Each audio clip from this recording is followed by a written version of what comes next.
The mood of a rendering is greatly influenced by light color.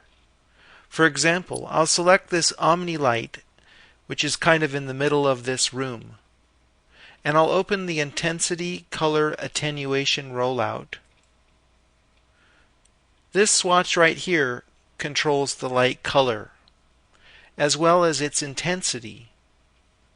I'll click on the swatch to open up the color selector. By default, the light is pure white, so it's not really contributing to a particular mood.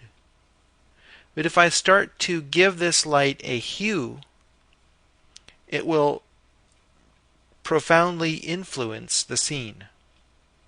I'll give it a yellow-orange hue by dragging this target over here, and then I'll drag the whiteness slider up a little bit, and this will warm the overall rendering by giving it a slight tint. This is similar to using a photo filter on a camera. Be careful that you tint with very low saturation values. The HSV system is very useful in controlling saturation because you can see the amount of saturation, or amount of color that is, given to the light right here. If you saturate the light, it will drastically affect the rendering. In fact, if you choose a hue such as green and saturate it a lot, it's not going to matter what color the materials are for most of the objects in the scene. They're going to be overpowered by this unnatural green light. So be careful with coloring your lights, and the rule of thumb is to use very low saturations to affect mood. And generally, you probably want to stick with yellow or orange hued lights to slightly warm, or perhaps a blue tinted light to slightly cool a scene.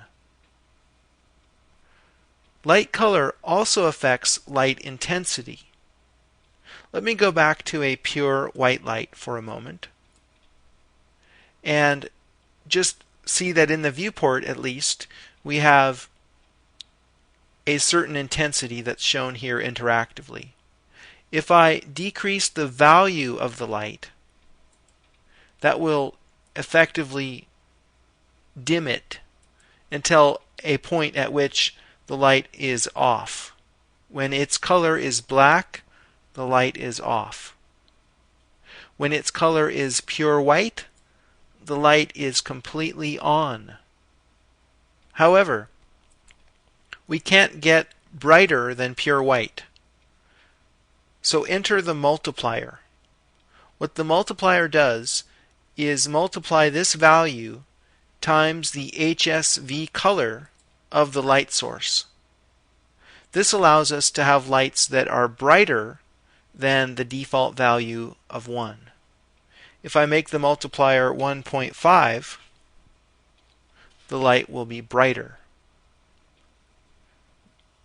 If I make it a value between 0 and 1, the light will be dimmer than its default value of 1. And if the light is 0, it is off. It is possible to have negative light, which is something that I'll cover a bit later when I'm talking about shadows. And that actually removes light from the scene, which is something that's not possible in the real world.